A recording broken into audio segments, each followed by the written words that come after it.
In a world where laughter was king. No in a world, Jack. What do you mean, no in a world? It's not that kind of movie. Oh? Okay. In a land that... No in a land either.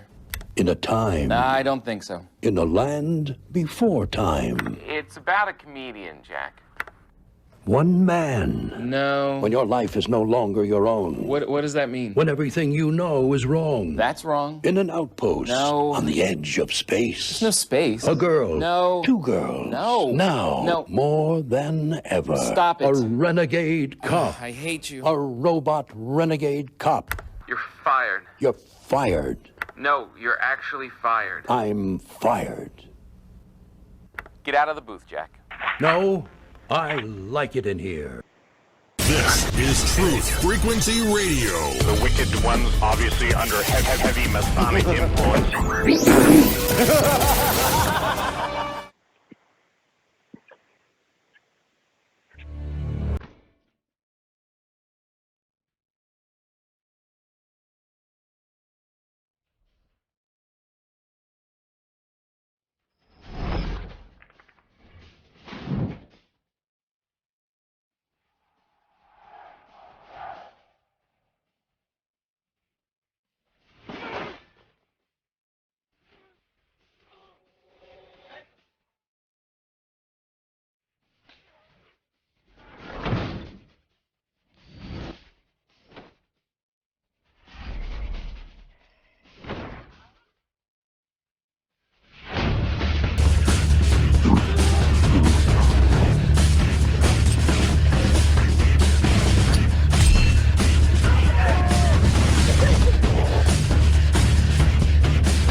Broadcasting straight to you from a large spaceship currently at war with mainstream science. Meanwhile, the Peanut Gallery is glad that NASA is actually doing something useful and almost real for a change. NASA is using 3D printing to study aircraft icing. That's right. They scan ice buildup, then print it out using 3D to determine how the ice is building up. I guess the elementary education of water in freezing temperatures makes ice might not be true, and they can take 5 years to find out how it's doing it. P.S. They have been studying ice buildup since World War II. Hello, everyone, and welcome to Strange World, where the truth is often stranger than fiction. I'm your host, Mark Sargent, the creator of Flat Earth Clues, which propose that all of us are living inside a Truman Show enclosed structure thousands of miles wide. Check it out at enclosedworld.com or just Google Flat Earth Clues. If you can't find it, well, you're just not very good at the internet. For those of you listening to this on YouTube, you want to hear the show live as it happens, please go to Truth Frequency Radio for the latest schedule. Currently, the show is on Tuesday nights at 7 Pacific, 10 Eastern. And yes, Caroline, if it is not August 20th, 2019, then you're listening to a rerun. Quote of the day goes exactly like this. When everything seems to be going against you, remember that the airplane takes off against the wind, not with it. Henry Ford. Translation of the day, emergency water landing. We're going to crash in the sea. Nice. The Mark Sargent 2019 challenge is in effect. This is my personal declaration of war against mainstream science. I, Mark Sargent, put forth a challenge to any university, foreign or domestic, to loan me a self-contained spacesuit, put me in a vacuum chamber, and pull the switch. Find out what happens. For more information, please check out Flat Earth Clues Part 13, The Lost Nail. Announcements, of course, if you haven't gotten the Flat Earth Sun and Moon app by DITRH, otherwise known as Deep Inside the Rabbit Hole, otherwise known as David Weiss, then please do so. And for other announcements, let's bring in the lovely, sometimes sassy, but always lethal Karen B. Hey, Karen. Hello. How are you? I'm great. How are you doing? You know, I can't complain. We have a guest on, and I'm going to bring him on in just a minute. But before we do, we should quickly talk about your Flattoberfest.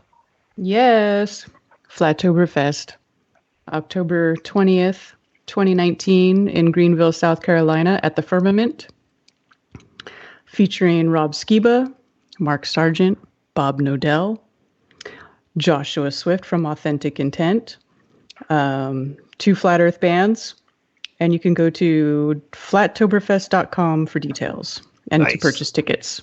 Tickets don't cost more than $30. So hey, that's a great deal. Shop around. You can't beat that. Mm-hmm. Seriously. I, of course, am going to be at the Seattle-Tacoma meetup, Flat Earth meetup, which is going to be in Bonnie Lake. And for all the details on that, you can go to my channel. I'm also going to put up another promo. But it's going to be September 1st. So I will be there. I don't know if D Marble's going to be there. I don't know if Paul on the Plane is going to be there, but I will definitely be there. And really, if I'm there, does it matter who else shows up? I don't think so. Also, there's going to be the Take on the World conference, which is at the end of this month in Ohio. So if you guys don't know anything about that, you really should jump on that. I'm not speaking at that one. And I'm not speaking at the Amsterdam conference. Karen, what day is the Amsterdam conference? That will be on September 28th on Saturday. Day before, we'll be having hangouts at the campfire at the campground. And the day after, we'll be having some street activism. Right on. So if you can get to Amsterdam, come see us. Right on. I am going to be speaking at the UK conference. In fact, we should probably sometime during this broadcast talk about the Globe Live Euro Tour. Excuse me. But not right this second. I'm going to be in the UK for the UK conference, which is going to be the 13th to the 15th. I'm also jumping over to the Gather Festival for September 12th, and that's going to be in Stockholm. I, of course, will be in South Carolina, October 20th for Flattoberfest, Palooza, Stock. And, of course, both of us are going to be wrapping up the year in Dallas for the big, mega, huge Monster Truck Conference. That's November 14th and 15th in Dallas, Texas. Indeed. I think we covered up pretty much all, didn't we? Yep. I think that's all of them. That's, again, a jam-packed year. Can't wait. My September is going to be super fun. Can't wait. So, tonight... I love, again, two things I have to mention to you before we bring on the guest. One is I used to enjoy flying a lot more before 9/11. So much more relaxed. Nobody cared about anything. You just flew.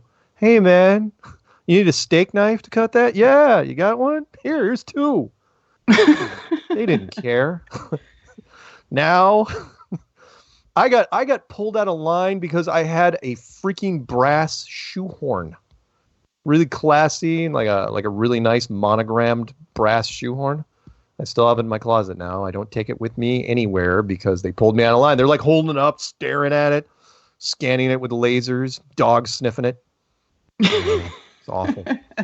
The other thing I wanted to mention to you was, and anyone can look this up, current stories, and I just don't know how much time we're going to have with this particular guest if we're going to be able to go outside the lines. But this story really, really bugged me. You can look it up on CNN. The headline is, and I've seen this on multiple things, a federal program says you should keep your home above 78 degrees. Now, I haven't heard, the reason why I'm mentioning this is I have not heard anything like that for a long, long time. Granted, I'm older, not as old as our guest, but I'm older, and I remember when we were, when they changed it from literally back in, early 80s, late 70s, early 80s, they said, take your thermostat down. Remember, room temperature used to be 72 degrees. That was it. When you ever was like, what's the temperature of the room? Well, it's room temperature. No, it used to be 72 degrees. Now it's 68, right? It's been 68 for a long time. These were also back in the days when they said, oh, don't take baths anymore. Take showers. Save water. It's like, actually, that's a pretty good idea. It's not the old West. We don't have to take baths anymor. But I got to mention this. It's like, okay, the program suggests, now this all I like taking baths. Well, that's fine. No, baths have their place. If you want to relax. But if you only got 10 minutes, you're not going to take a bath, probably. No. Again, not unless you're in the 1880s in Silverado. But the program suggests different settings to automate at various times. 78 degrees when you wake up, 85 degrees during the day, and 82 degrees when you're sleeping. I'm not making this up. And they're saying Energy SAR says homeowners can save about $180 a year with a properly set programmable thermostat. And it's like, wait, what is this 85 degrees during the day? You know what it reminded me of? And again, I'm older. You remember that Charlie Sheen movie, The Arrival? when the aliens were trying to terraform the world and make it really, really warm because they had to live here? It's like, why would you? No one. 82 degrees at night? Are you insane? In fact, they're saying there's a secondary thing. It's like, well, yeah, most people, they like cooler temperatures when they sleep. It's like, yeah, 82 degrees. In fact, I don't even think, do thermostats even go up to 85?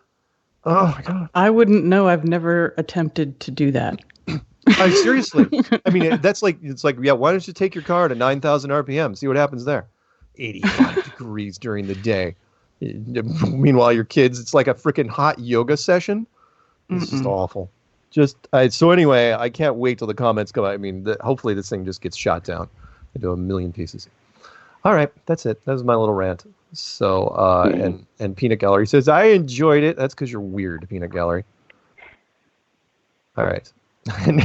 And I'm sorry, Zulu says, how come Paul doesn't talk over the commercials?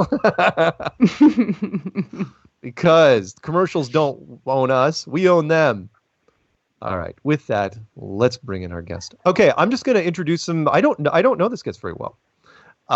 Only that his name is Jim McGuire, and he's 74, I think, hopefully. And he has been a pilot for 40 years. 40 years been flying. He's been flying longer than most of you have been born. Yeah. Impressive. I know, right? Mm-hmm. I seriously, I can't think of any hobby I have done for 40 years. Well, other than that. Seriously. Flying for 40 years. That's incredible. So, Jim, how's that for an intro? Let's find out more about Jim McGuire, shall we? Jim. Boy, that's kind of an open intro. Can you hear me all right?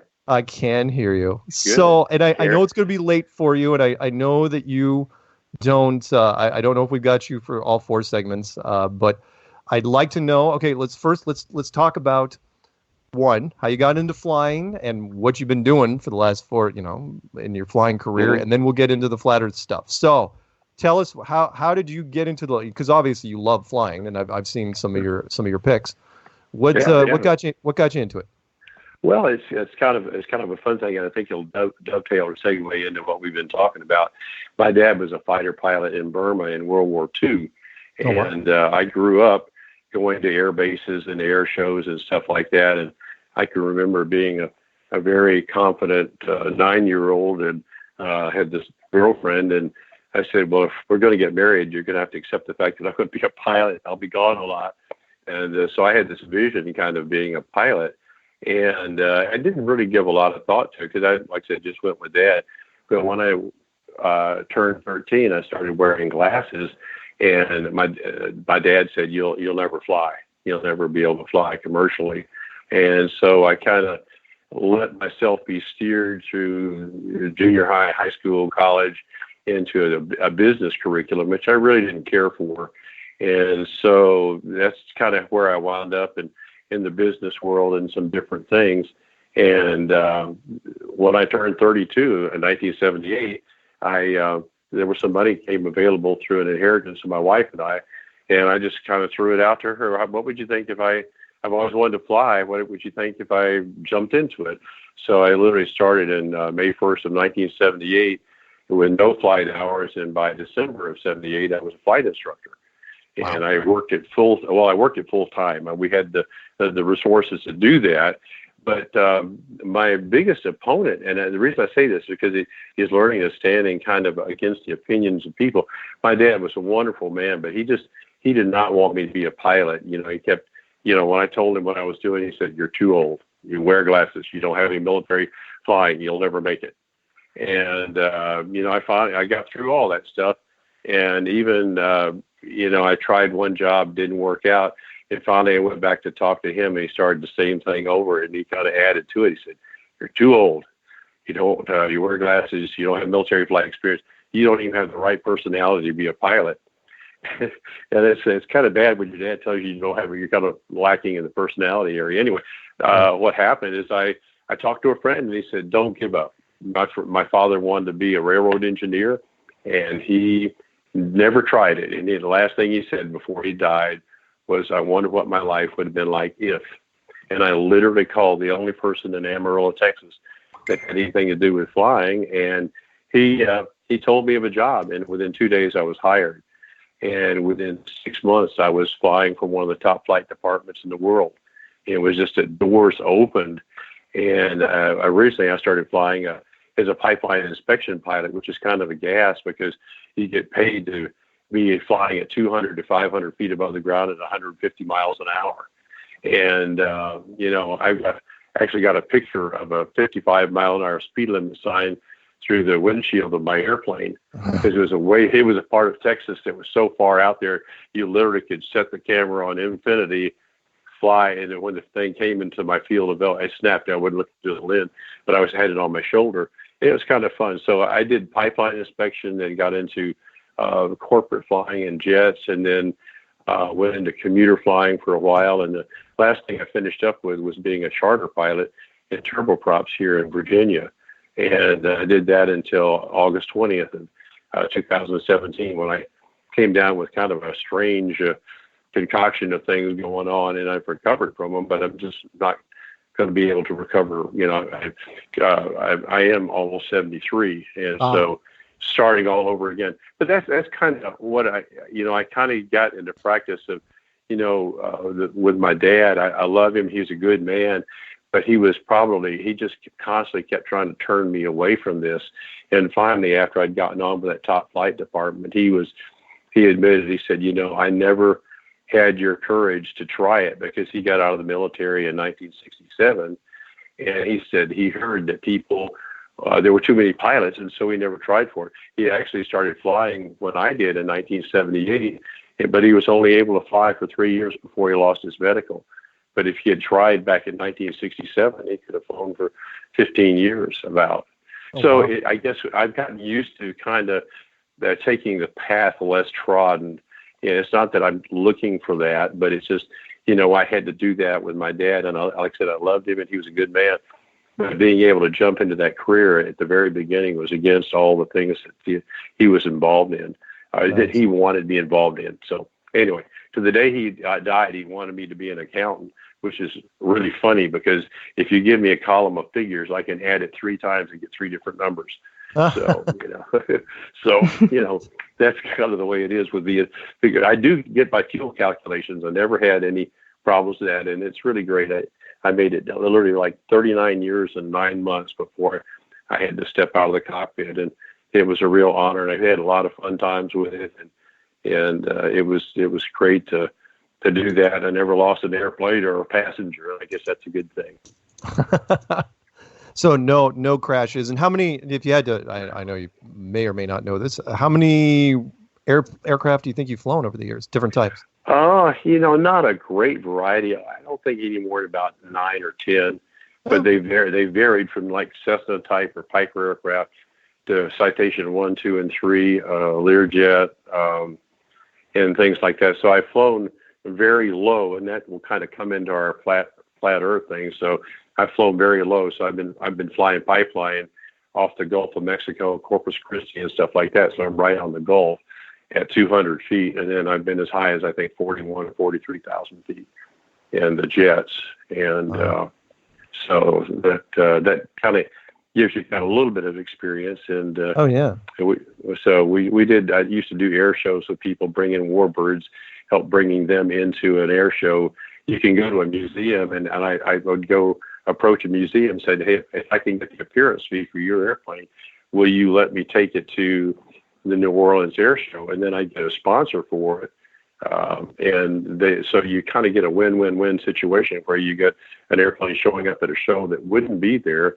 So a sponsor gets exposure to a larger group of people. So it was fun because I got to fly in some World War II aircraft and stuff like that. That's awesome. When you had to make the jump from prop to Learjets, was it a huge shift for you, or did you pretty much take it in stride? It was a jump. That actually was kind of weird. I was flying for this big oil company, and I literally got out of I was in a 182 doing pipeline patrol around Midland, Texas. I came in. They told me I got the job to fly a Citation 1 in Dulles, and so I didn't even have a multi-engine rating at that point. I went to Wichita, did multi-engine training, and then went through like 10 or 12 days of training for the Citation. They brought me back. I was so sleepy I could hardly stand up, and then they got me my multi-engine. I spent like 5 days getting my multi-engine training in a Beechcraft Baron. And so by the time I was finished, I'd literally gone from flying a piston Cessna to a 2-engine Citation 1. And my first flight in that airplane with the people was in Newark, New Jersey, which was, I mean, it was like drinking from a fire hose. And I got to admit, I don't recommend that. And it's usually there's kind of a seasoning that takes place. But these people, this big oil company said, hey, you can do it. And I survived. It was not probably one of the more comfortable things, but I got to where I feel like I was pretty good with it and pretty comfortable doing that. Nice. A little nervous, I bet, flying to Jersey for your first jet flight. Yeah, I mean, because you're not used to taking, when you're flying in Texas, it's more laid back. The radio calls come a little bit more slowly. Newark is one of the busiest airports, and you're fitting this little bitty Citation jet is fitting in there amongst all the big jets and stuff like that. And so you're having to get your clearances real fast and do all this kind of stuff. And it worked out okay, but let's put it this way, it's the old thing of drinking from a fire hose, that type of thing. Wow. That's awesome. Yeah. That's really, really great. It was a challenge, but we got it done. And I think I enjoyed the charter flying up here more at the tail end the last 15 years because I felt the airplane I had I was a lot more comfortable with. And I like the people that I worked with. I like the customers because many times in charter work, you fly the same people over and over. And we had a good customer base to do that in. And that was, I think, one of the more enjoyable things. And Pilatus is kind of a fun airplane. It's a big turboprop, and you can land it in small fields and you can land it in big fields. And so that enabled me to go into some places that I probably wouldn't have seen. So that was a good gig. Was that the pic you sent me a little while ago? The one in the snow? Was that one? It was. Yeah, that Nice. was one of my fun landings like that because we were flying back in. It was kind of a young woman had been hurt with a concussion, and I was bringing her and her father back in. She was a student at UVA, and it was one of those times where we really needed to get them in. And I'm really a stickler for making sure that you fly. You have certain visibilities and ceilings that you're supposed to have before you can make a landing. And that day, it's one of those days I just kind of crossed my fingers and said, okay, Lord, we need to do this. And we literally, the guy at the tower is a friend of mine. I said, Doug, can we land? He says, let me get the plows off the runway. And so we literally came into the very minimums. And as soon as we rolled off the runway, they closed the airport. Oh, so wow. that was, we had to learn to follow the plows back to the airport. The main terminal. So it was like, that's about the maximum that you can do and do it safely. Wow. No wonder you were smiling in that shot. It was like, yeah, landed in the snow. Yeah, it was fun. I mean, they had the runway cleared and everything that you had to pull off. But it's one of those things that I think with pilots is you have to always maintain that percent. When it says that you descend to 200 feet, you go to that and no lower unless you see the runway or the lights, actually. And that's the way we did it that day. We descended to 200 feet above the runway. I was getting ready to go around, and I saw the approach lights. And then you can go down another 100 feet. And I got to the 100 feet, and I was getting ready to go around because I couldn't see the runway. And then just as I was getting ready to power up, I saw the runway. We wheeled it on and got off. So you did it. That when I say you do it right to the minimums, that was it. So it was a good gig. It was fun to have that kind of airplane that would do it and that kind of skill. Sorry about my dog there. Oh no, it's okay. So we got about 2.5 minutes, I think, till the break. We'll say 3. We won't talk about Flat Earth during this segment. We'll roll over. We're going to do a 3-minute break, and then we'll come back. Any harrowing? What was the closest call you ever had in when you were landing or taking off or blowing by something? Real quickly, what happened? I was still training as a flight instructor, and what they wanted you to do is go up and do a spin, so you can learn to recover from it. Sure. And I asked the guy. I had some training in the Navy, and I asked the guy. I said, Ken, do you want to take parachutes? I said, I've been trained. He said, no. Anyway, we go out and spin. We go up to 7,500 feet. And what you do is you stall the airplane, pull the stick back in your stomach, and then the thing falls over, And then the recovery, you put the rudder back in. Well, as soon as I pulled the thing back in my stomach and you got the thing that rolled vertically down, the top elevator cable broke. Oh, no. And the airplane fell out straight down. And I held my hands over my head and I said, I've lost it. And he said, what do you mean you lost it? I said, there's no elevator.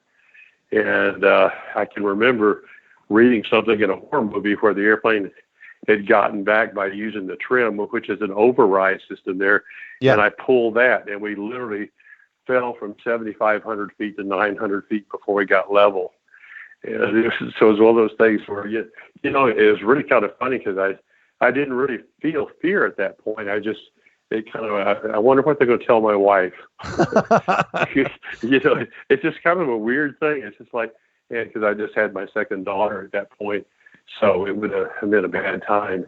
But we got it on the ground okay. But that was the closest, one of the closest times I've ever. I thought, well, this is it, and that was just finishing my flight instructor training. I wasn't even legally a flight instructor at that point. So, when you landed, when you looked at the plane and you saw that the elevator had broken, did both of you look at each other? It's like, wow, we're lucky to be here.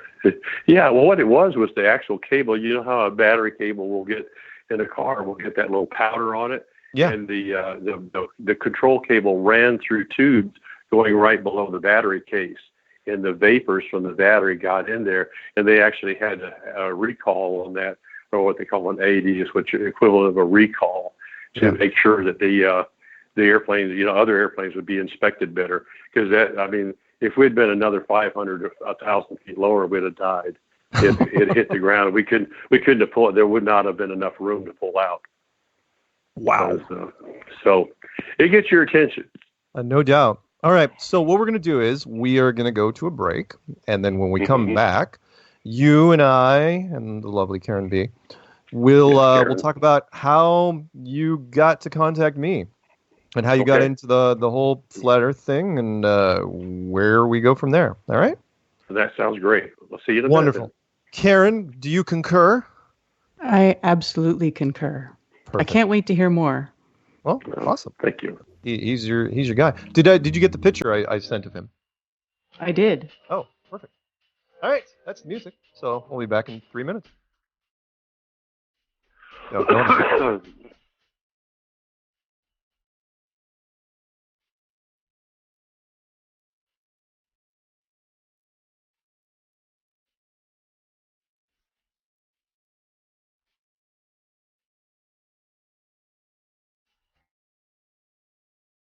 No hate, no hype, no fear.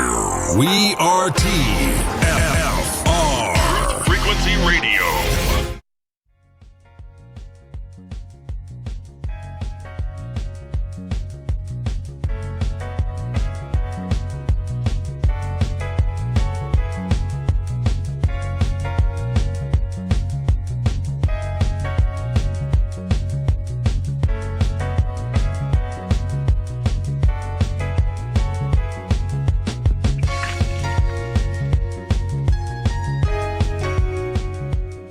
Welcome back to Strange World Part 2 of 4. Yeah, that was Joe Jackson stepping out from his album Night and Day.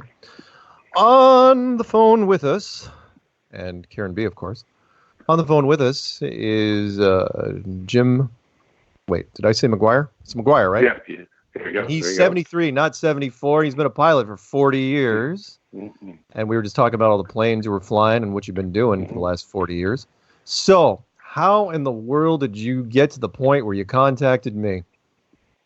Well, it's kind of, I think it's kind of what you guys have said before, is it's something that I didn't start looking for. I think my wife had read something about, we're doing all these things about prophecy and the blood moons and the eclipses and all that kind of stuff. And so she said to run it down. So I started looking on YouTube for it. And, how it has a little thing on the sidebar saying, making the suggestion, it said flat Earth. I mean, that was literally it. I looked at the sidebar and I thought, okay, this is worth a laugh. And I clicked on it and I'm like, I don't even remember who it was. I don't think it was you to start with, but I clicked on somebody and I just started, I started looking at it and reading, and I don't even remember what it all said, but then I started running down other things that were in that, and that's where I came up with the Flat Earth clues. And I forget where you were in it. You hadn't completed them all. So when you gave that timeline, I think you said you were in Los Angeles the other day. You gave the timeline. So what year was that for you? Help me remember. The first clues were done in 15. Yeah.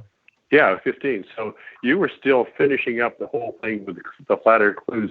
I forget exactly which one, but I ran through all of them.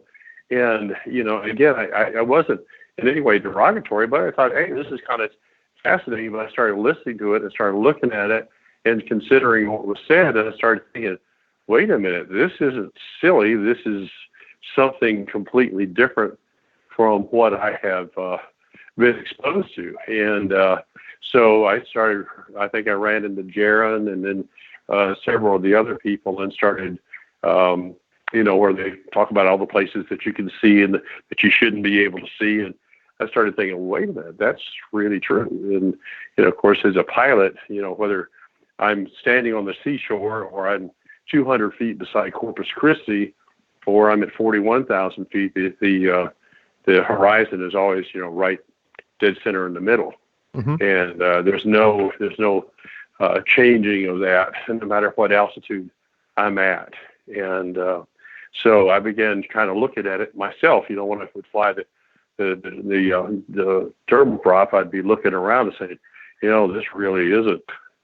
It really isn't what they say it is. In the old ways. Yeah. And so that's how I got involved in it, and I just started going. And I think I'd been researching it for about a month, and then I thought, I want to see if there really is a Mark Sargent.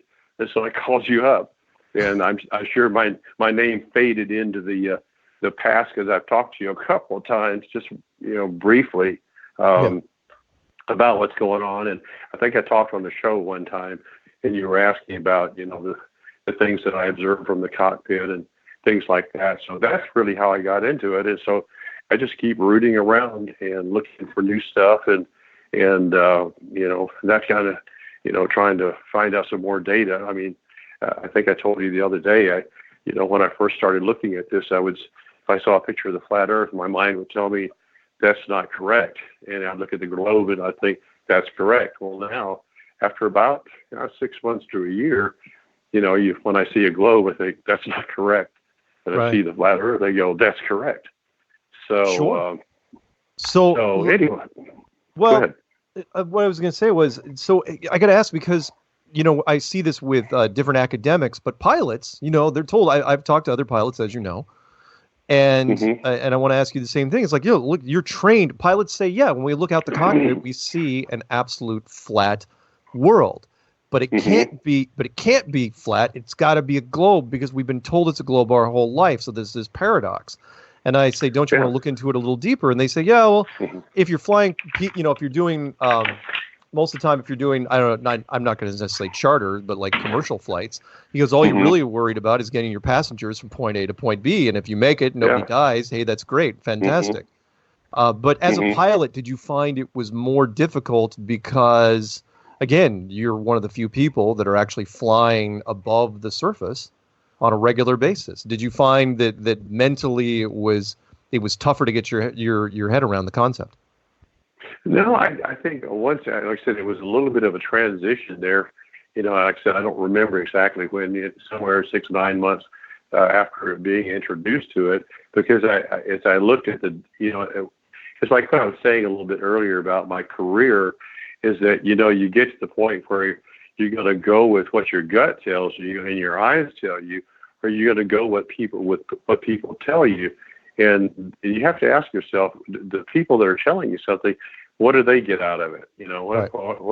What's their angle? What's their, why are they playing that move? I never actually, I felt more comfortable with it once I was able to perceive the world accurately. And it's interesting. This is kind of a side note, but whether you guys will pick it up later on, my grandfather worked with Admiral Byrd, and he I did not know that. Yeah, he worked with Antarctic projects, and I have to be careful. I don't want to say his name because I still want to tie it. I still have an uncle or two that are alive. Okay. And but anyway, I grew up with signed pictures of Admiral Byrd in his study, and a picture of one side by Lindbergh, because he was part of that generation of the 30s. And I was my father was stationed in England. We were with him in 1957 when Byrd passed away, and but how he was the one. My grandfather was head of the Antarctic projects, and he did a lot of the arranging for later things like International Geophysical Year and things like that. So anyway, and so it's been really interesting for me to kind of come full circle to think that I grew up hearing about Byrd, seeing his pictures signed and autographed and stuff like that. And then when I come back to this, and you realize like the stuff that you've already spoken of, and all the other guys, that all of a sudden now we have a treaty that has been honored for 67 years. And when in the history of the world has there ever been a treaty that lasts that long? And when you discovered something, the first thing you did was come in there and knock the indigenous people on the head and take what they had. Right. So now you're telling me, and Byrd said in that interview with Longines Watch thing about all these resources there, and all of a sudden you think, oh, this is great, petroleum, uranium, all that kind of fun stuff, and we're not going to go get it. It's like, you're kidding. What corporation ever does that? Exactly. Yeah. No, the Americans. That's what we live and breathe for. We absolutely were going to go take it. That's what we do. I mean, the Peanut Gallery's been looking at some of your stuff online, and he says you take some beautiful pictures from. He says you're quite the photographer at high altitude. So that's there's some neat shots. You should send me some of the if you get a chance. Peanut's sending me some now. But he also wanted to ask. He goes about the instruments. And he goes, didn't the instruments come in conflict? Like the altimeter and the gyro and stuff. Did they help you or did they hinder you when you were going down this road? No. Actually, the gyro is the thing that helped me, because people you tend to think that things are affected by gravity. A gyro, and I'm not sure who's listening right now. We used to have the ones that little tops that you wrap a string around it, pull it like a top, and you'd spin it. The thing would stand up on your finger, and you could move it around. As long as the thing kept spinning, it would stay in the plane. And that's the whole purpose of a gyro, is it's rigid in the plane in which it starts spinning. Right. So if it starts spinning horizontally, that's how we get the bearings of horizon and stuff like that, because the gyro spins. The center part of it sits in a gimbal, which rotating allows the thing to free rotate. But once it starts spinning, it spins in that plane. So the point being, if it's spinning level at Charlottesville here, and then I start going west, it's going to keep trying to tell me to go straight ahead. If there were a curve, and you maintain that horizon, you just keep going up and up and up and up. Yeah. At least the way I see it. And, I'm not an instrument expert, but the gyros are, that never caused me a problem, because that's our bread and butter. That's what keeps you alive, like that snowy instrument approach. If I didn't have completely accurate, in fact, the most dangerous thing, I think, is if you have your gyro tumble, where the thing does fail and the gyro starts what they call tumbling or leaning down as it slows down because you've had a failure. That's a very dangerous instrument situation. Yeah. So anyway, have you ever heard stories from other? I mean, I don't know how many pilots well, I know that the pilots have a cool fraternity no matter where you go. There's a lot of pilots. It's always like this big friendly gang. I've never met an unruly pilot. But have you ever heard a story of a gyro failing and then in midair, and then all of a sudden things get really, really dicey? Yeah, absolutely. I mean, it sounds kind of terrible, but since I've been sick and haven't been able to fly, I've been looking at a lot of the crash reports and stuff like that at both of the smaller aircraft and that, for me personally, I would not fly an airplane that did not have a backup gyro if you're going to fly hard instruments, because if one fails, what typically happens is it doesn't just flop over like a it's just falling off a desk.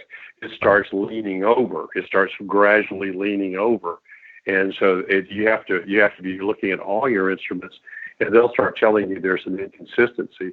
And so at that point in time, you have to stop looking at the primary gyro and look at the backup. Or if it's a glass cockpit, you can call up the gyro from the co-pilot side or whatever. Gotcha. But if everything fails, if all the electronics pack up, there's usually what they call a peanut gyro, which is about the size of a fruit jar top, and it has a independent gyro that's working. So it is a tough situation. If you lose it, it's not insurmountable. Usually, like I said, the modern glass cockpits, you can like our Pilatus, that you can call over the data from the other side, and so you'd just be working off one supply system. But in the smaller aircraft without the backup, it usually didn't end well. They usually lost control and hit the ground. Ugh, that's not good. So, hey, before you got into flat Earth, did you ever, when you were, because when you're up at, I don't know, 30, 40,000 feet, the atmosphere is much thinner. So did you ever look off into the distance and question yourself why that you could see really, really far? Did it ever occur to you? It's like, oh, wow, I can see 500 miles. Did it ever occur to you? No, not really. I think, it goes back to, what I was talking about a little bit earlier. We kind of see what we expect to see sometimes, and if people tell you, like, everything, this is kind of what I would kind of say to people out there is that, believe what your senses. We're taught not to believe our senses. We're taught, it's like everything we know points to the fact that water seeks its own level. It sits flat. And yet somehow we're told, no, somehow magically beyond 8 miles, it starts curving. Right. And there's nothing in our experience that would say water is anything but flat. And so we were taught that. And then when we were not explained what the reason ships disappear is because of perspective and not because of it sliding off the edge. And right. So anyway, so that's, me personally, I guess I was kind of naive in that. I mean, I look out there and say, hey, that's pretty impressive. But the reason why I asked that is because one of the globalists. There was you probably heard this guy. One of the SR-71 pilots does a book tour, and he goes around. He talks to different groups, and he's really fond of saying that when he was in Arizona, flying at about 70,000 feet, which is a ways up there. But at 70,000 feet, he could see Los Angeles from Arizona. And he said he could see, but even more amazing was he could look north and see basically the Canadian border from the Rockies. I'm going, and of course, he didn't think anything of it. He's like, oh, well, that's because I was so high up. I'm going, I don't think at even 70,000 feet you should be able to see that far, not on a curvature. No, you shouldn't. Not at all. I mean, the formula, we're not supposed to talk about formula. I mean, crunch the numbers, but, you figure 500 miles. I mean, you shouldn't begin to see anything like that. No. And so it's, but even at that altitude, like I said, it's one of those things where you just kind of look out the window and you saw, well, they tell us it's round. But I think that's one of the things we've said before is that you show up in kindergarten and there's a globe sitting on the teacher's desk. Yeah. And so, we're taught to doubt those people, and so there you have it. Yeah. So, the George Orwell quote, which I've said many times before, but I think it's still relevant, which is when he said, "Look, this was back in 1946, and he said you could ask anyone on the street. And he goes, "How do you know the world is a globe?" And everybody says, "What are you talking about? We know it's a globe." And it's like, what do you mean? It's a globe. I mean, NASA wasn't even founded until 1958. How did everybody in the world know it was a globe? It was because they were told. It's not they didn't know. They were told, and their fathers were told, and their fathers before them, or mothers, not being biased, going back at least 25 generations. And when people say, they feel bad because they think they've been tricked. It's like, no. You were born into the trick. You didn't have a chance. If there was nobody alive in your family tree that could say differently, what you're going to be the first one to say that? Oh yeah, by the way, I don't think it's a globe anymore. So yeah, I mean, and that's in my family. There's there's nobody antagonistic, but there's 4 children, and one and my wife have come to accept the flat Earth, and the other 3 kind of look at me like, huh? They're not rude or anything like that, but they just and I was trying to. One of them was kind of give me a little bit of a hard time, and I said, look, how long have you known me? Have you ever known me just to go off a wild tangent and to do something? And I said, without really thinking it through and examining it, I said, so why would you doubt me with this? And so I think that's kind of funny. In other words, if I really trusted somebody's judgment and they came to me and said, this is really so, I'd at least give it some serious consideration. Sure. Anyway, did you hear the standard line from your family? It's like, what are you talking about? You're a pilot. You know it's a globe. You can see it from up there. No, they didn't. They didn't. I think that my wife and the one daughter, they watched the stuff with me. We went all the way through the clues together. Yeah. And for them it was I didn't try pushing them. I just said, look at this and see what you think. And they looked at it. I think my wife was convinced a lot by the routing, along the southern, below or outside the equator. I guess that's the best way to say it. And it's kind of funny. The other day I was talking to a friend of mine who flies for a major air carrier, and he does all the stuff overseas. And so I said, hey pal, where are you heading? He said, oh, Hong Kong. I said, oh. And he said, yeah, I really like that route. And I said, really? Why? He said, because you go right by Alaska, and you go by, you can see the North Pole, and you can see the Kamchatka Peninsula. And I was just for grins last night. I looked up the routing, and if it really was a globe, you'd pop a string and go straight across the Pacific. Right. You wouldn't go all the way and make this huge arc. Right. But it actually showed the route, showing, when you leave Dallas Fort Worth, you go all the way up to Alaska and all the way back around that way. And I think, and so, which go ahead. No, go ahead. So, I mean, I'm kind of bad because I haven't actually bought a flat Earth map. I need to get one and go back and get my globe and then just start playing around with the string, just say, wait a minute, where I can sit down with it and run back and forth. But it was just interesting that in the course of a casual conversation, he told me his route. I didn't say anything to him about the flat Earth, but one of these days I'm going to sit down and say, I'm going to ask him, why do you fly that route? Why does it curve like that? Well, that's the best way to go. Why is the curve and not the shortest distance between 2 points is a straight line? Yeah. Why would you do that? That's got to add 30% to the route. Right. So. Right. But, and that the Alaska thing reminds me, of course, of the woman that was flying from Philippines to Los Angeles, and she went into labor, and they routed her north to Anchorage instead of heading straight to Honolulu. I was thinking of that too. Oh, I'm sorry, what, Karen? I said I was thinking about that too, the emergency landings. Yeah. Yeah, it's like Honolulu has way better hospitals and a lot more of them. And, I don't know, it's a nice climate. Why would you go to Anchorage, of all places? And they didn't even hesitate. It was like, no, we're going to Anchorage. And if you look at the flat map, it's because they were already next to it anyway. That's the weird part. They were, again, like your friend said, the route, they're actually pretty close to Anchorage. It's like, just make a left. We'll be right there. I mean, they just dropped Hawaii. Down. It's like, go ahead. Didn't they, Karen, wasn't there another one where they had somebody drop into San Francisco as opposed to going to LAX? And if you look at it on the flat Earth, it makes perfect sense. But if you look at it, seems like there were a couple other emergency landings like that. I don't remember them all. Yeah, actually, Flat Earth. What's his name? Eddie Alencar. I forget his channel name. It's a long name. It's like Flat Earth Banjo in Japan or something like that. But he just did 13 emergency landings that proved the Earth is flat. That's right. Yeah. And I can tell you, as a pilot, when you got a problem, it's like I told my people. I said, if I smell smoke, I'm landing at the first available airport. If I see flames, we're landing anywhere I can hit the ground.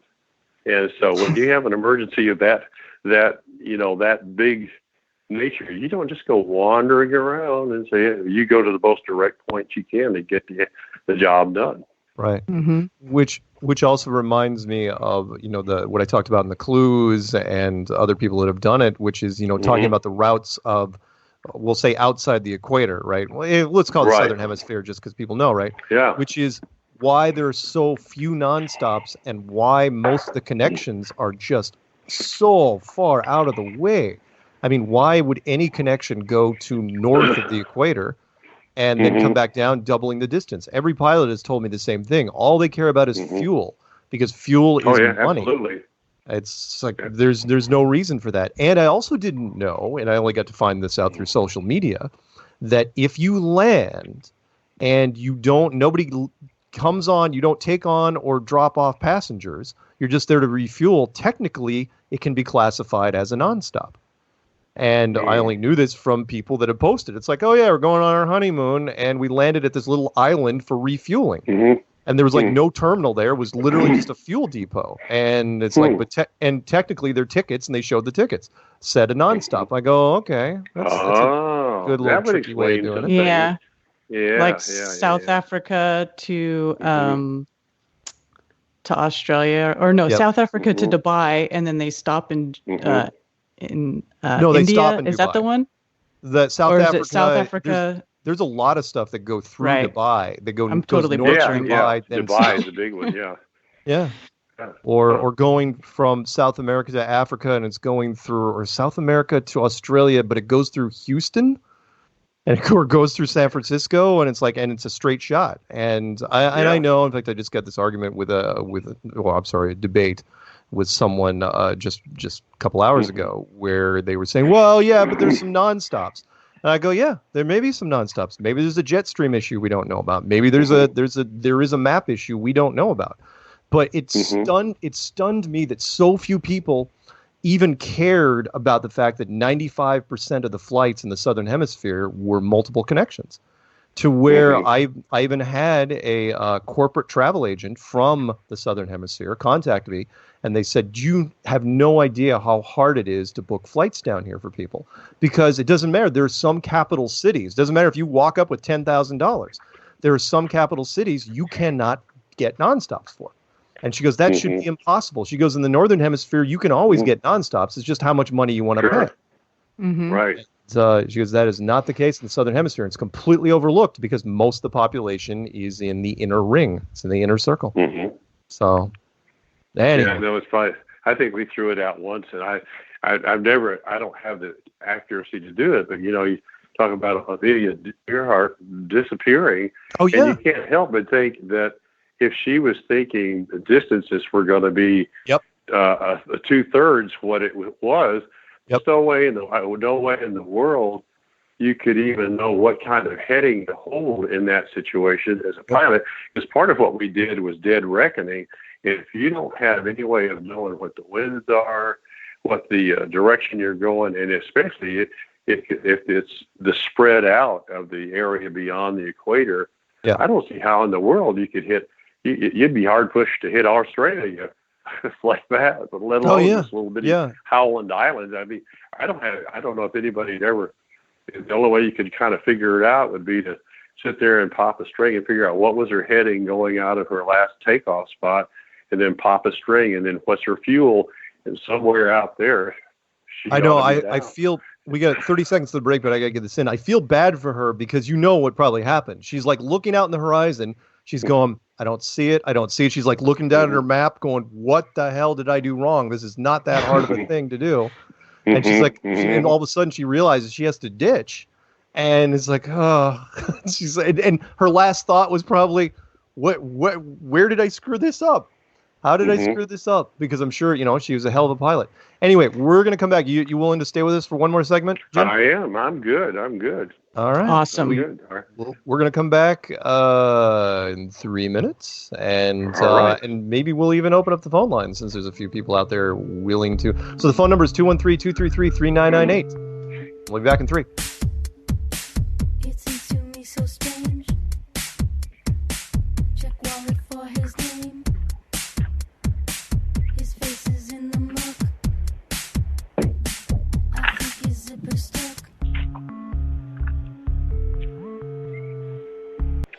It's ready. Truth Frequency Radio is your number one. You must unite what has been set asunder. We are TFR. Truth Frequency Radio.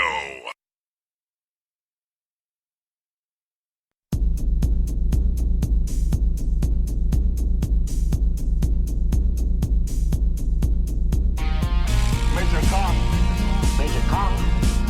Primary target the ICBM complex at Laputa. Switch all receiver circuits to CRM discriminators. What's cooking on the scrapboard? Nothing. Alright, tell you what you better do, old buddy.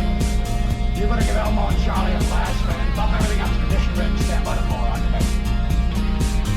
Major Kong. Major Kong. Hey, what about Major Kong? Clear and plain and coming through fine. What about It's great to be fine. What about Major What's Kong? happened? You see the string in my leg, Scar. What about Major I Kong? never told you. Hey, what about Major Kong? Welcome to Strange World, Part 3 of 4. I'm your host, Mark Sargent, along with Karen B. and special guest, 40-year pilot, Jim McGuire. Say hi, Jim. Hey, how's everybody doing? Having a good time. I've never done anything like this before. I have to admit, when I was first waiting for you guys, I was starting to get a little nervous, but you made me feel really at home. I appreciate that. Were you nervous? I mean, I was thinking, I don't think I could land a plane without getting. Well, what's the old saying about flight? It's long periods of boredom interrupted by sheer terror. Yeah. I had one of the younger pilots I was training, and we'd had a kind of a rough landing, a tougher landing like that. He said, "Do you ever get to the point where you're not afraid?" I said, "Well, you do, but I said you can't ever forget that you're in an aluminum tube going very fast, carrying lots of flammable liquid." And I mean this. And I was trying to. It's really kind of a thing I'm perceiving, that sometimes I think some people get really caught up in the actual operation of the navigation in the glass cockpit, and they forget that this is it operates by aerodynamic principles, Right. and so. Right. You have to keep that in mind, and because, like I said, it makes a really nasty hole in the ground if you don't. Yeah. And so every time I take a commercial flight, I still think about, because I'm kind of a history fan from time to time, and I love the fact that we're talking about putting chairs in an aluminum tube, and that's how you travel from one place to another, based on this wonderful technology. And it's like, try to explain that to somebody 200 years ago, and they'd burn you at the stake. Yeah. Oh, yeah. It's magic. Yeah, it is magic. I mean, it's, lift is an amazing thing. And again, the whole thickness of the atmosphere, but let's not get into that too much. Hey, before we start taking calls, we are going to take 360-905-510-231 and so on and so on. Let me ask you this. Did you do quite a bit of flying? I've got to ask this. I've got to, because someone's going to. I'm going to head them off at the pass. Did you do a lot of flying at night, or any flying at night? Yeah. Yes, a lot of flying at night. Well, you know what my next question is going to be then. Did you ever see anything weird up there? And I only say this because if you listen to my show at all, you know that I was turned on to night vision binoculars, I don't know, about 8 years ago when I was in Colorado, way before I was into Flat Earth. I just sat on my back with night vision binoculars and in the middle of the night and watched the weirdest stuff fly around the sky. Did you ever see anything that you couldn't explain, but you never reported? No, not really. I never did. I've always kind of wondered about that. I mean, I'm really good about, people always kidding me, says I have so much VFR time flying on the pipeline inspection. I always looked outside. In other words, I kept up with the instruments, but I still glanced outside, and I never saw anything. But that wasn't it. Not too long ago, people started looking for things with the infrared and the night vision and the seeing stuff. And I wish I'd thought to do that. Because I'm sure you would see things a lot further away, and you would, you might see other craft and stuff, and that's out there. Plus, what people forget is, because we're so used to the movies, like Close Encounters, which is, UFOs or whatever you want to call them, spaceships. We'll call them UFOs. Spaceships are just like cars. They run just fine with the headlights off. And if you have your headlights on, you want to be seen. And I mean, that's why planes have their running lights on, so they can be seen by other planes. And I realized that when I was looking with night vision, that most of the time, these things didn't have their lights on. They were just flying around silent. I mean, if you have a silent engine and you don't have the lights on, how is anyone going to know you're there? Practically, there's, planes, of course, there are, as far as we know, there's no silent aircraft in our military. But, well, okay, last thing before we take calls, which is, okay, so nothing weird happened to you. Did you ever run into any of your buddies? You don't have to name names. It said, yeah, dude. No. Well, the only thing I've ever heard that actually took place on the ground, a relative of mine, again, since they're not here to defend themselves, but it doesn't anything to do with flat Earth. But they said that they had a farm out in Texas, and one night they were sitting there, and the dogs started freaking out, and they went and looked, and beyond the barn was a light, like a huge truck was back behind it. And they kind of went, whoa, what's that? Nothing was supposed to be out in that field. And then they kind of stood out on the porch, and all of a sudden this glowing disc lifted up behind the barn and disappeared. And that's the way they told it to me. So I don't know whether it's accurate or they've been enjoying too many adult beverages or whatever. I don't know. That's the common misconception. It's like, oh yeah, you had to have been drunk, because all drunk people see UFOs? If that was the case, there'd be people reporting them constantly. Don't tell me that alcohol induces hallucinations of flying spacecraft. I'm not buying it. But yes. I agree. Yeah, there's stuff. I think that there's stuff moving around, and you think about the SR-71 Blackbird that was made in 1959. Right. And they say there's nothing to replace it. That was one of I don't think so. That was the most incredulous statements. Now, I knew, of course, he's not going to, technically, the Americans have no spies. We have no spies. We have a spy program, but we have no spies. And when the Air Force general said that, what are you going to replace the SR-71 with? He goes, oh, nothing. It's like, okay. Yeah, right. And then you have the stealth fighter, which was like the most advanced fighter, and it can project a hologram of itself, and it's already been retired. Yeah. Yeah. And you kind of go, these guys don't put this stuff down unless they got something better. Yeah. Well, I mean, like the U-2, going back to your days, I mean, we didn't have a U-2. U-2 did not exist until one was shot down. Then it was like, oh, yeah, we have one of those. It's like, oh, really? You got one of those? Yeah. Whatever. Yeah. It's like that one astronaut that says, yeah, we could go to the moon, but we destroyed the technology. And I'm kind of going, nobody destroys technology. That'd be like us saying, we're going to destroy all the cell phones and the cell towers and go back to rotary dial. Well, yeah. I mean, just because we don't use 8-track tapes on a regular basis doesn't mean we don't know. We can't just whip one up if we wanted to. We absolutely could whip one up if we wanted to. Oh, yeah. You just can't say, we don't remember how to build it. Come on. Yeah. If blueprints are still out there, especially for something like this. Anyway, would you mind if we took a couple calls? Hold on. I have a question. Oh, Karen's got a question. Go ahead, Karen. Yeah. Hang on. What? Okay. Now, you may or may not have an opinion on this, but this is something I think about all the time. And since you're a pilot, I have to ask. Okay. Do you think it's possible that there is an area in the very center of the map that is left off the map? Because, I mean, a lot of people, there's a lot of talk about what's in the center, Mount Meru, the cliffs, the four islands, geographic North Pole. Right, and all that stuff that used to be in the center on all the old maps, and suddenly they just disappeared over time. Do you think it's possible that they set up the Cartesian coordinate system so that when you're flying, that you kind of avoid that very center piece, so that you don't ever actually see what is there, and everybody just kind of flies around it? Well, I like I said, it's a possibility. I mean, this thing about the GPS navigation system, you can correct the angles and stuff like that to keep you away from a particular area. My friend that I was telling you about that flew that route to Hong Kong said he could see into the Arctic.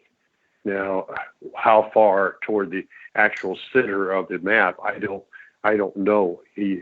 I don't know if he can see that far into it from his altitude, because if he's crossing over Alaska and looking out the right wing to see the pole, I don't know how far he can see.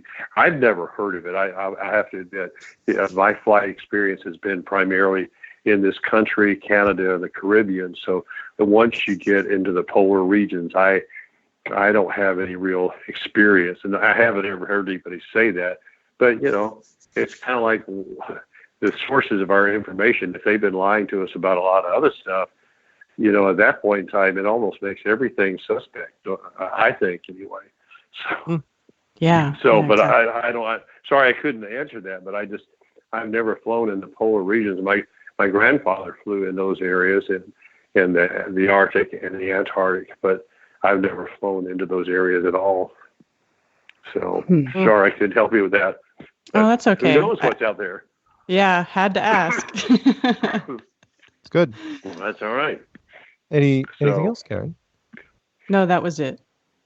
Let me throw one other thing in before we jump off here. I don't think so. Nope, yeah, sorry. What? They, you're talking about the routings and stuff like that. Yeah. One of the round-the-world flights was with a guy named Wiley Post. I just looked it up. And his circumnavigation was this side of the equator. Yeah. So That he would make was sense.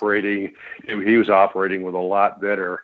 And of course, the other circumnavigation by the sailing ships trying to go around the Arctic Ring, are incredibly long. And when they try to depict it on a global map, it just doesn't make any sense at all. I mean, on a globe, it doesn't make any sense. But if it's on a flat Earth, you can tell they're just bumping around the ice ring. Yep. So, but Yep. but that I just thought it was interesting, because I don't think, I don't even know how you would fly a circumnavigation below or outside the equator. I don't know. I'm not. Oh that yeah, long-range you're navigator. absolutely right.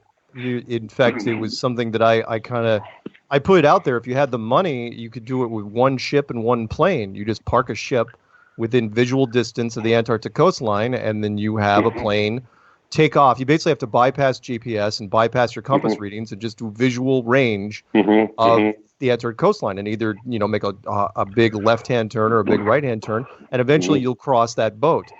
Well, if it's a globe, then you should be able to circle the whole thing in under 24 hours.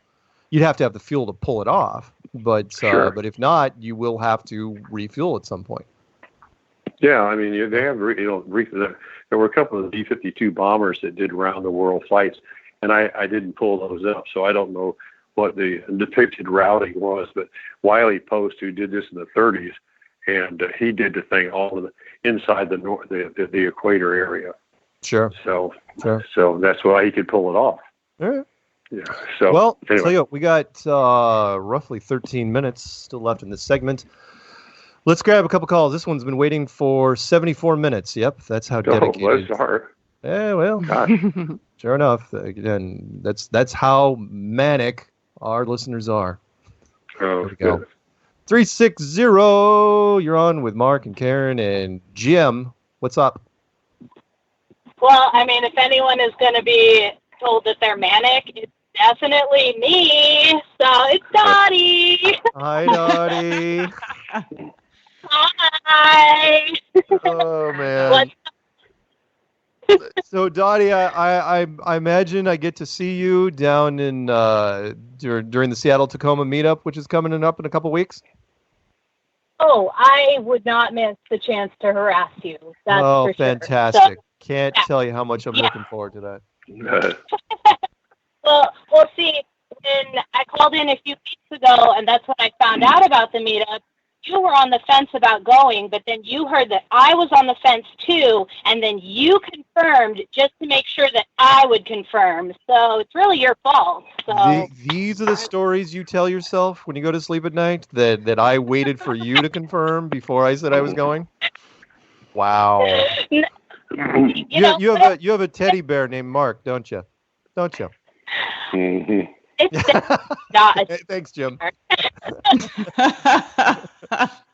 We're like punching.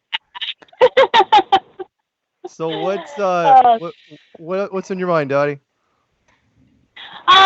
Not a whole lot. I have a couple quotes for you guys if you want that. So Sure, what do you got?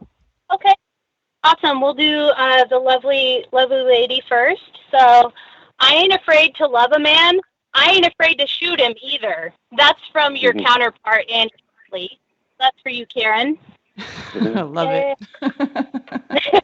Yeah, that was the very first. I knew that I wanted an Annie Oakley quote for you, and that was the first one that came up. And I was like, well, that's pretty much Karen all over the place. So I got to take that one. Karen's killed a lot of people. Anyway, what else you got?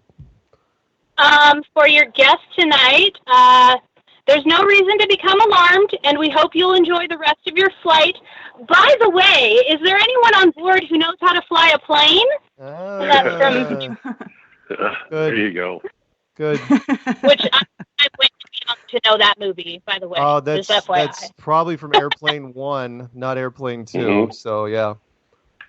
Only the first one. Yeah. And for you, Mark, Yes. if my calculations are correct, when this baby hits 88 miles an hour, you're going to see some serious shit. And that's from Back to the Future. Back to the Future. Yep. Also nice. Very good. 1985. Yeah, takes me back. Way too long ago. But I'm just a young spring chicken. Whatever. All right. Okay. Anything else before I go to the next caller? I'll give you a chance to. Oh, shout out to New York with his vagabond shoes.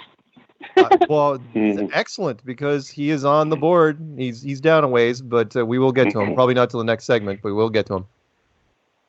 Excellent. Awesome. All right. Well, we will talk to you soon. And, of course, I'll do another promo and remind people about the Seattle-Tacoma meetup, which is going to be September 1st. And, yes, I will be there. Somebody else go so they can keep Dottie at arm's length from me. Anyway, Dottie, lovely speaking with you. Keep me up with All right. Hey, you have a good night, and do hesitate to call. All right. She is muted. Let's jump over to, this could be Canada. 905, you're on with Mark and Karen and Jim. What's happening? Either of those would be great. Like 29th to the 31st, or you need multiple days or just one day? I think you might have picked that one up a little bit too early there, Mark. Hey, Canada, get off the other line. Wait, how can you get off the other line? Well, this is not the calendar. Next call. Right, fine. He's back on mute. All right, let's jump over to, you know what? I'm going to start naming the cities. I'm going to say, at least the states. California. Here we go. Oh, Peanut Gallery says he's working. He's calling in while he's working. That's great. Yeah, you got to wait till the last half hour for that one. Oh, really? Oh, did I know this? Oh, damn. Yeah. Sorry. All right. Well, you've been told. I don't know if you knew it. This is California. 510. You're on with Mark and Karen and Jim. What's up? I'm going to do Ginger the honors of saying sorry. Sorry. What's going on? Pittsburgh, California. Not to be confused with Pittsburgh Steelers. Pittsburgh, California, the impossible city. What's happening in Pittsburgh, California? Oh, man, it's been a late run, but I'm able to get on Strange for us, so I'm doing all right. Right on. How y'all doing? Yeah, it's going pretty good. Talking to a veteran pilot. Yes, sir. Yes, sir. Another expert to add to the testimony. I appreciate that. Yeah. Yeah. Heck yeah. So, anything exciting happening with you? No, not too much exciting, I can really say. I mean, hey, I'm still here to tell the story. My family is doing great. My wife ain't got rid of me yet, so I think I'm doing all right. Good. Hey, you got half the battle won. There it is. But no, in all seriousness, I just appreciate, you're a perfect example to show that it doesn't matter how old you are, how young you are. You just got to have the mental capability to be willing to look at some things, in an objective type of way. And and it's like, man, every time we hit this piñata, more and more candy coming out. I mean, who would ever thought that, or at least myself personally, have somebody who has some experience of knowing Admiral Byrd. I mean, come on, man. It's like this thing is just candy just spilling all over the place, and I think that's a very, very cool thing to be able to have a piece of right now on this phone call. So yeah, appreciate you for sharing all that great insight. Cool. Very kind. Thank you. Awesome. Most All right. definitely. Any Well, shout-outs? No. Well, if any shout outs to Big Bro, to the community, Big Bro, you know you are, to my sister from another mother who's already hosting on this show, the lethal sassy, and I'll even add classy on top of that, Karen B. Shout out to Patricia. Cannot forget to say shout out to Ace McLeod, and to everybody in the Flat Earth community, man. Let's just keep on pressing forward and keep on spreading the word. And blessings to everybody. I'm going to get up out of here. All right, man. You have a good one. We'll talk soon. All right. Take care, Pete. Bye-bye. Take care. All right, let's jump over to 231. 231, that could be Michigan. I'm not sure. What's happening, 231? Oh, don't make me do it. Don't make me talk about that mute button. Oh. All right, fine. Rookie mistake. You hate to see it. Let's move on to 304 area code. 304, you're on with Strange World. I bet you don't have your finger on the mute button. Show me the money, Mr. McGuire. Hey. There you Really? go. There you go. I had to do it. Go ahead. Oh. Hey, I appreciate you, sir, coming on and with your lengthy career and telling us your story. I just have a quick question. I've got some coworkers who say they flew in planes as passengers, and they say they see the curve out the small window. What would your explanation to that be versus the cockpit window? Well, I don't know for sure, but for our windows up there are kind of more optically correct in the sense that they're flat. And, it's like, I think we've all discerned that a lens, like a fisheye lens, can kind of bend things, and the windows back there. But I can tell you from sitting up front where the windows are pretty much, especially at the front, are flat, or pretty optically correct. And I don't see anything like that at all. It's even I think the eye has a certain amount of distortion in itself, because it's just a lens. Right. But Yes. to me, the way I look at it is you see things that you shouldn't be able to see. Like Mark said, you see things for 3 or 4 states away, and you shouldn't be able to see that even at 20,000 feet or 30,000 feet. Yeah. So I think a lot of it is you just got to evaluate it correctly. I mean, if you think about it, look at your backup camera. You've got the curvature of the Earth in your backup camera, in your car.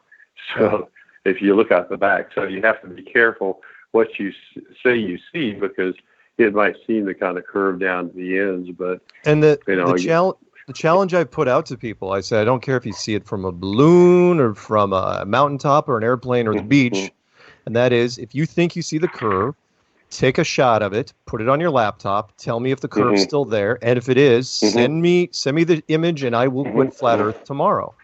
And to this day, nobody's sent me anything, and know that Lake Pontchartrain thing is not going to fly. There's no way, no how.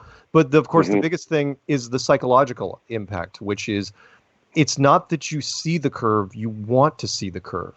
And that is a powerful, powerful thing. I mean, how do you explain people that are standing right next to each other and saying, "Oh yeah, I saw a curvature from the airplane, but you can't see it from the beach," and then the guy right next to him says, "Oh no, I've seen it from the beach." And it's like, okay, one of you is definitely wrong. And then Neil deGrasse Tyson, of course, blows the whole thing and says that no civilian can ever see the curvature. He goes, even the Red Bull, even the Red Bull jump, you could not see the curvature. So. It's amazing the different perceptions, how they bleed into each other, but it's mostly because, remember, the globe in the classroom, we're taught that it's a curve, therefore it has to be the curve. It's George Orwell all over the place. Are there 5 lights or only 4? If you see enough, if the conditioning is deep enough, you are going to see what you were told. Exactly. The last thing for the caller, I got to mention this, and that is look at the YouTube videos online, and has nothing to do with flat Earth, but people that go out in the street. You get 10 people in the street pointing up at the sky or pointing up next to a building. Eventually, you're going to have 50 people around them, and you're going to ask the people in the back, "Hey, do you see it?" And they'll say, "Oh yeah, I totally see it." They have no idea what they're pointing at. But they want to go, the group peer pressure is a very, very strong thing. Nobody wants to go against the grain. Nobody wants to look dumb. Nobody wants to get pointed at and said, "Oh yeah, you're a dork." If you're not. Go ahead, Karen. If I could interject, there was a time not very long ago when I was working in AutoCAD and I was trying to model what you would see from the ISS orbiting around the ball Earth at the size they say it is. Well, there's this distance to the horizon calculator that's online where you can punch in your observation height and then it says calculate distance and it gives you the distance to the horizon. When I punched in the height of the ISS, the distance to the horizon was, I believe, 700 and something miles. And I just went back to that calculator and I typed in an observation height of 70,000 feet. And it says the distance to the horizon would be 10.3 miles. So absolutely, you should not be seeing anything. You shouldn't be seeing the next state over, even from 70,000 feet. There you go. There you go. Okay, so we are going to our final break. And I know, Jim, it's past your bedtime, but do you want to stay for one more segment? I'm good. If you guys aren't tired of me, I like the company. No, I'm growing a little weary of you. Karen, I think, is fond of you, though. Yes, I like Jim very much, yes. All right. Well, thank you, Karen. You're very kind. We'll keep him. We'll be back in 3 minutes for the final segment. Okay, Bob.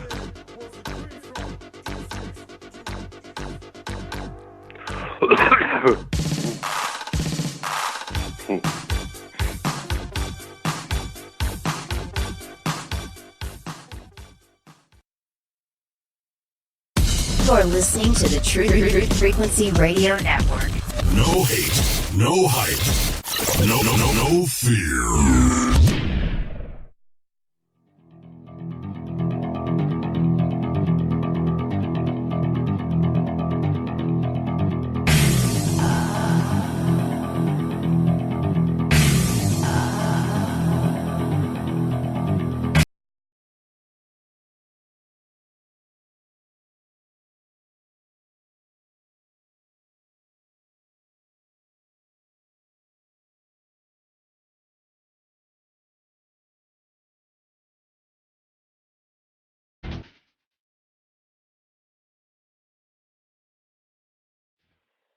Hello.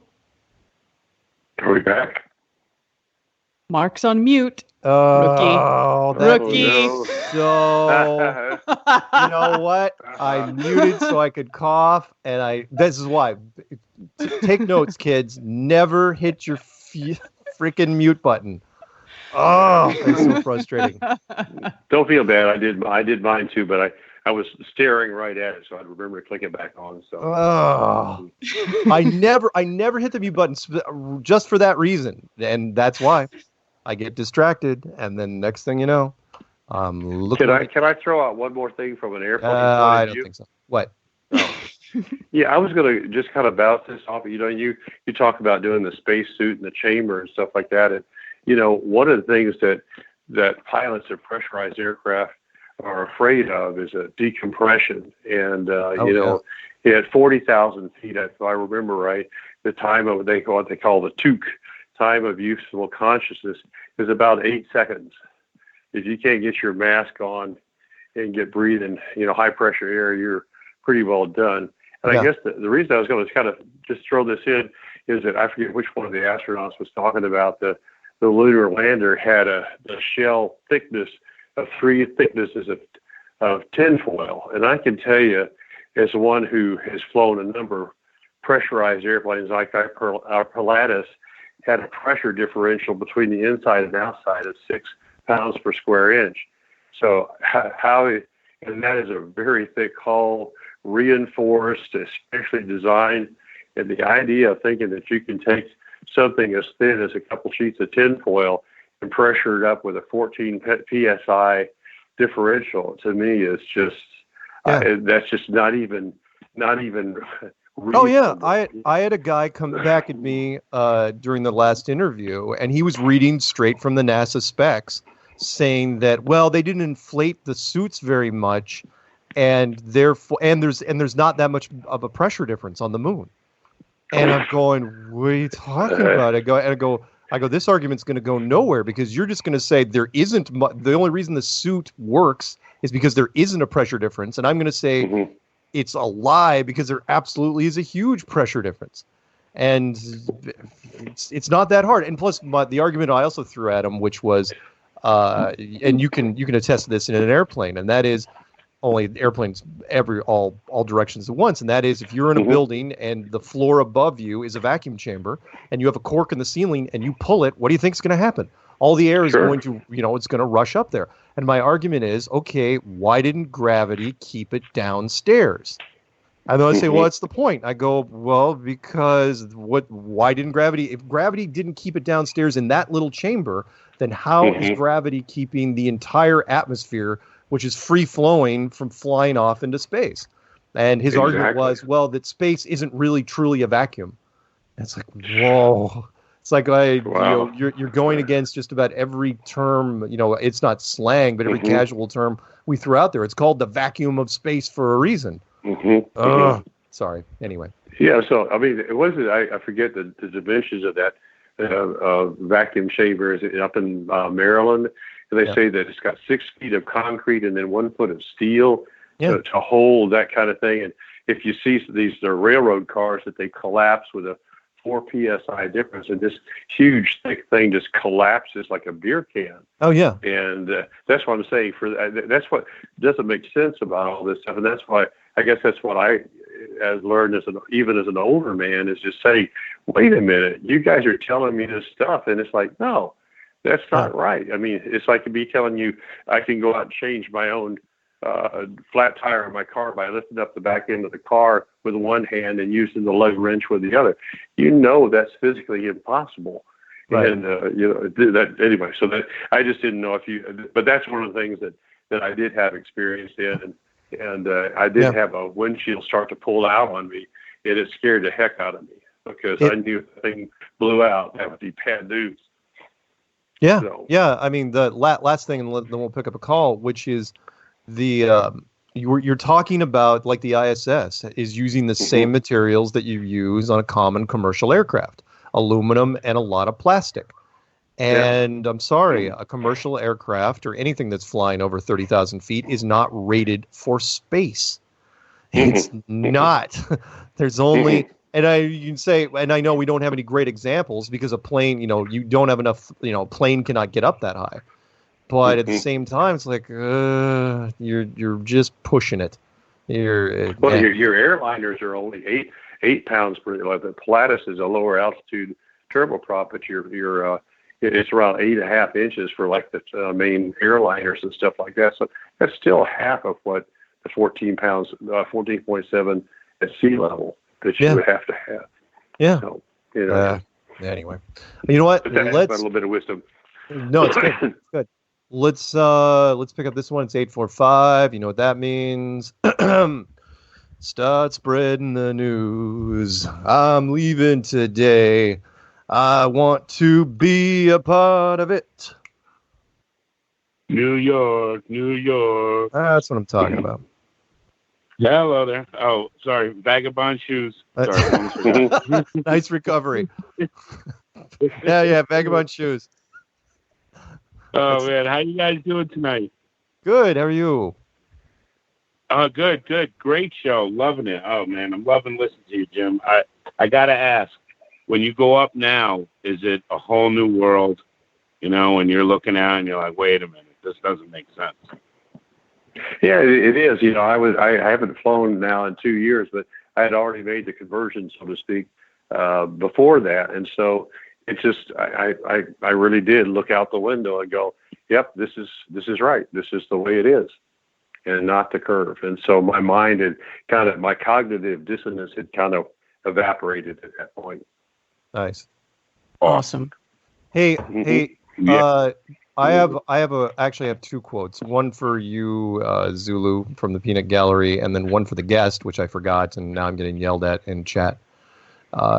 There is nothing. This one's for the guest. There is nothing safer than flying. It's crashing that is dangerous. That's from Theo Cohen.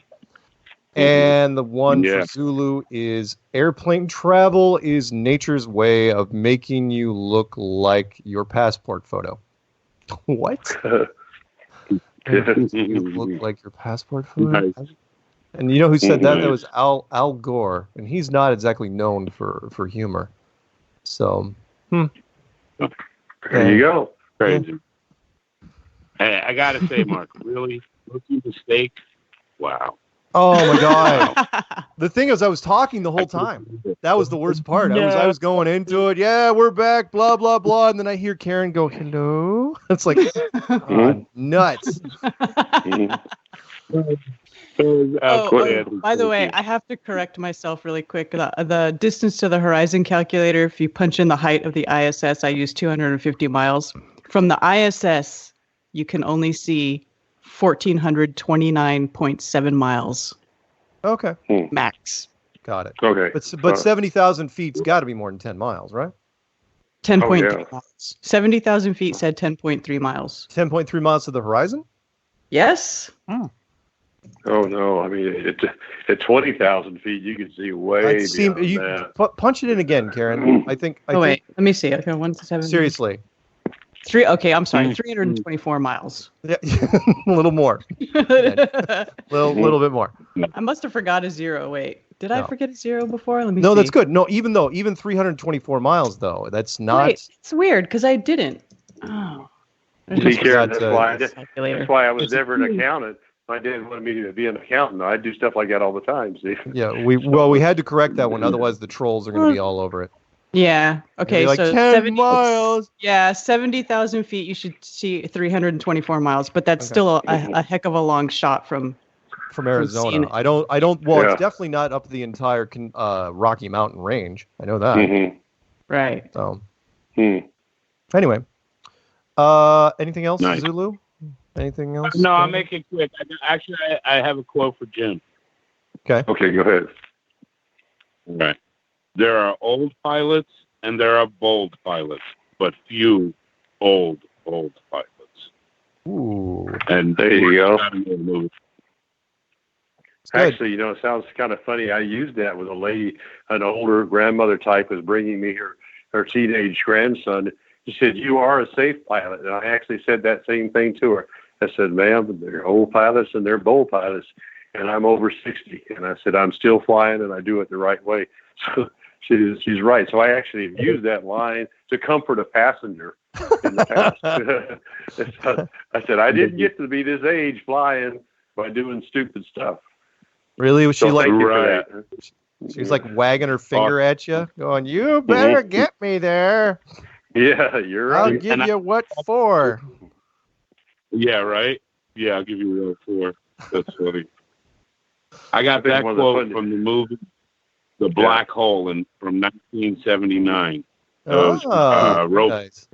Vincent, which stands for Vital Information Necessary Centralized. They did such a shitty job on making that acronym. So they just used the whole word. Yep. Hey, Zulu, before you go, are you forgetting anything? Night school is moved to Saturday night this week. So, because I have some things going on. So we're going to do it Saturday night if anyone's interested. Don't forget to go to Flat River Fest. That's going to be outstanding. Yep. And I got a couple quick shout-outs. Shout-out to Dottie. Awesome. Nathaniel, Patricia, Karen B., Mark Sargent, Ace McLeod, everybody out there. Jim, you're the man. That's awesome. I love listening to you. That's great. I can't wait to look at the pictures you put up. That's amazing. I love that stuff. Thank you. Thank you for sharing. Cool. Appreciate that. All right. Cool. Have a good night. All right, Zulu. Go away now. Peace. So let's do 216 area code. 216. You're on with Mark and Karen and Jim. We're talking. Hey flat guys, Earth. how you doing? What's happening? My question is, being a pilot and all that, and I've seen videos of people flying. They say they see the sun in their clouds and all that. And I was just wondering, do you think it's possible to fly to the moon or the sun? No. Are you asking me or asking Jim? Oh, no, I I don't- would fly would get to one of those places, so I don't know. Isn't there like certain times when the sun and moon are lower normally, or higher and lower kind of thing? Yeah, I don't know. You What know, do they call that? The analemma or whatever they call it? No, that's called apogee and perigee, but still the distances they give us for those are heliocentric model numbers. So they wouldn't apply to a flat Earth situation. And so, I mean, what do they, Mark? What do they at Karen too? They kind of one of the calculations about 3,000 miles up or 15,000. Something like that. I don't believe Yeah, that. something like. So it's Even if it was only 100 miles, civilian aircraft ain't going to cut it. Civilian aircraft, seriously, I think they cap out at about 10 miles. I would think that it's lower than that, even much lower. Well, it's not going to be 10. It's not going to be 10 miles. You don't think so? Nah. If it was that low, not a chance. No. It was that low. Military aircraft would have.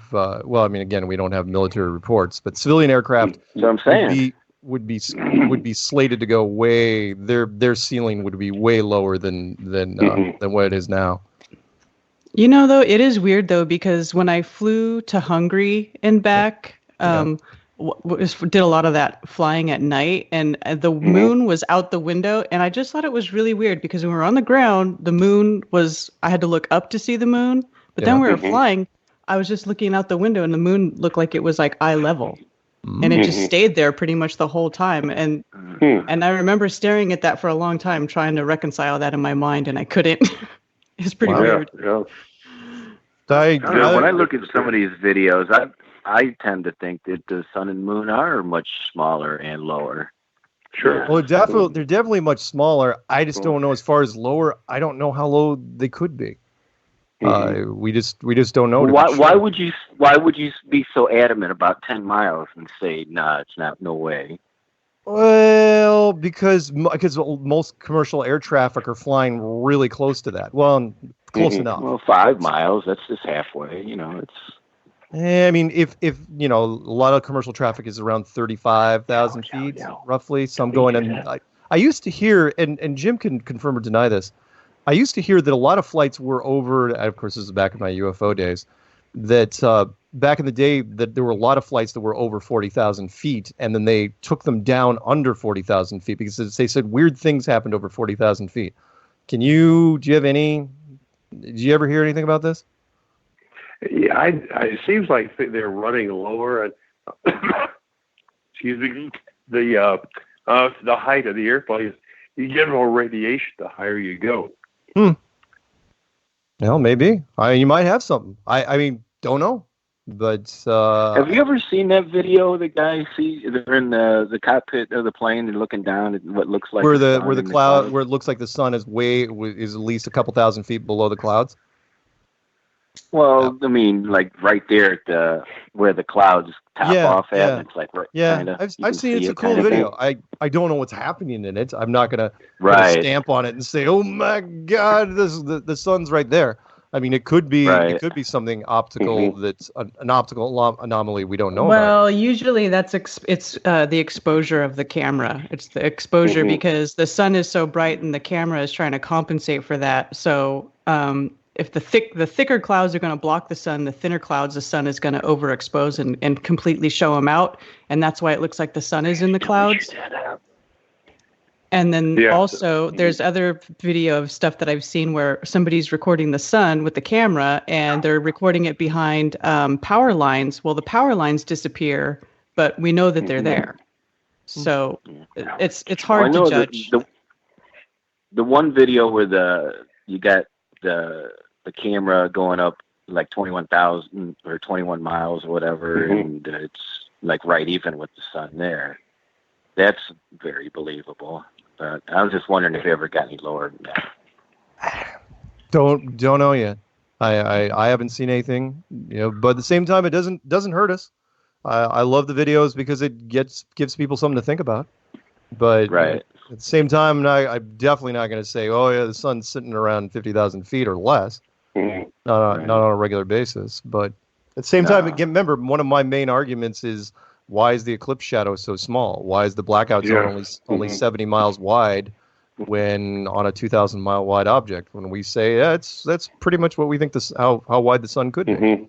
So I don't know. Again, we're learning more every month. Who knows? 6 months from now, I may be going, remember that caller? He was onto something. Remember, I laughed. Like, for example, I'm not going to shoot you down entirely because I laughed at the whole cold moonlight thing back in 2015, end of 2015. Yeah. I absolutely laughed out loud. That's the most ridiculous thing ever. And yeah, here I am with a point and click thermometer going, oh yeah, moonlight's cold, man. So, all right, I will remember this. All right, brother. Thanks a lot, guys. Hey, have a good one. All right, see ya. Hey, you gonna be? Oh wait, what? Oh, no, I brought you back. What? You're back. Hey, are you gonna be in? Hey, were you gonna be in? Was it Take on the World? No, I'm not going to be in Ohio. I was going to be there, but there was a scheduling conflict, and so I am not going to be in Ohio. Okay. I'm going to be doing. Yeah, I'm the next thing I'm good. The next big one I'm going to is over near London, so I will not be. But a lot of people are going to be in Ohio, so it should be fun. Stay strong. He'll be in Greenville, South Carolina. I will be. Thanks, Ben. All right. Yes, I will be in Greenville. All right, let's pick up. Let's go. We can pick up one or two more. Let's see. 504. You might be the last. Well, you're not quite the last call. What's happening? Hey, how's it going? This from Oregon. Hey. Hey. I wanted to just share a piece. I know you're limited, but I wanted to share an article I came across because it highlights historical aspect of flat earthism that I think is not widely known, and also I think very important, it highlights the relationship historically between flat earthism and morality, both in politics and other in society. The article is online. You may have to visit a library or visit a paywall to view it, but it's called Bottom of the Universe by James Place Langley WA. Anyway, you can hear me all right? Yeah, we can hear you. Okay. What the subject of it is, it argues with a lot of convincing evidence that flat earthism was actually dominant in the 1400s and early 1500s in Western Europe, which flies in the face of history of science from the last 20 years, although the older history science history books agree with that. Anyway, the details are, there's a flat earth book published in 1496. There were several by this guy, but Zachariah Lilio, he was the rector of the St. John Lateran Church in Rome, and it was same decade as Columbus.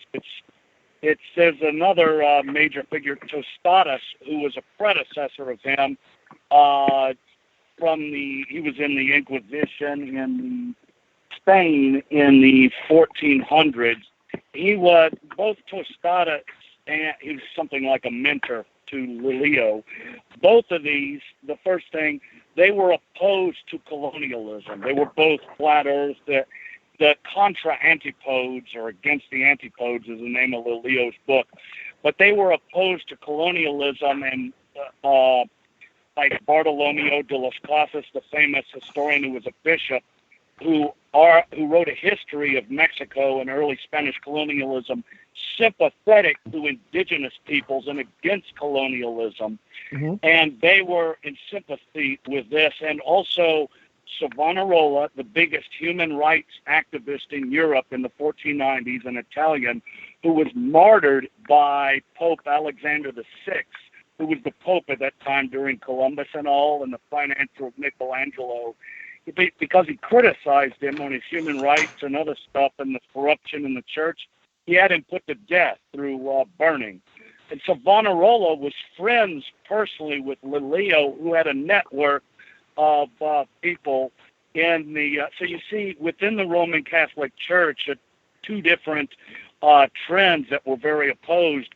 And the flat earthers, it was alive, and they were opposed to colonialism and for human rights. Got it. Anyway. Hate to turn this to, but I got to pick up one more caller before the show ends. But thank you for all that information. Wonderful stuff. Thank you. All right, let's grab, and I'm sorry, the phone lines. I know your last minute stragglers are coming in. Florida, you might be it. 863. What's happening? Hey, how's it going? Hey, pretty good. What's up? I was just calling to confirm about the altitude of commercial airline flights. I've only flown on an airplane one time. It was 22 years ago. Yeah. I was 12 years old. I was flying by myself, so I had lots of questions. Yeah. About an hour into the flight, that was my question. How high are we and how fast are we going? Right. It was just under 50,000 feet at just over 500 miles an hour. Nice. Yeah, that's pretty much what I had. There's some stories out there, some weird books. When I was back into the early conspiracies, they were saying weird stuff happens over 40,000 feet. And you'll have to look it up for yourself, everybody that's out there listening. But and ever since then, when because I've done a lot of business travel, usually you keep it under 35,000. Although, so yeah, that's very, very interesting. Thank you for that. Unfortunately, I got to let you go because no problem. We're wrapping up the show, but thank you for the confirmation. All right. With that, I was at 38,000 feet on my last transatlantic trip. Were you? But not 40. No, I hardly 40. ever hear 40. Hardly ever. And only when they're trying to get over some weird weather that they can't usually get over. It's like, oh yeah, okay, we're going over the top of this thing. They give themselves some breathing room. All right. Hey, Jim, it was wonderful. Sorry to keep you up late. I know you're out there on the East Coast. But thank you. I'm still here and I really enjoy it. Thank you for sharing the microphone with me. And I've gotten to talk with you all. And Karen, nice to meet you too. Yes, thank you. You too, Jim. Thanks for sharing. Yeah. So this show is going to go up. It'll be, I won't put your name in the title. I'll say, 40-year pilot. Talks about flat Earth and something to that degree, but it'll be a lot of fun, and it'll go up probably late tonight. Everyone will be asleep. And there you go. No peanut gallery. I'm not inviting him to after hours. It's freaking midnight out there. Yeah.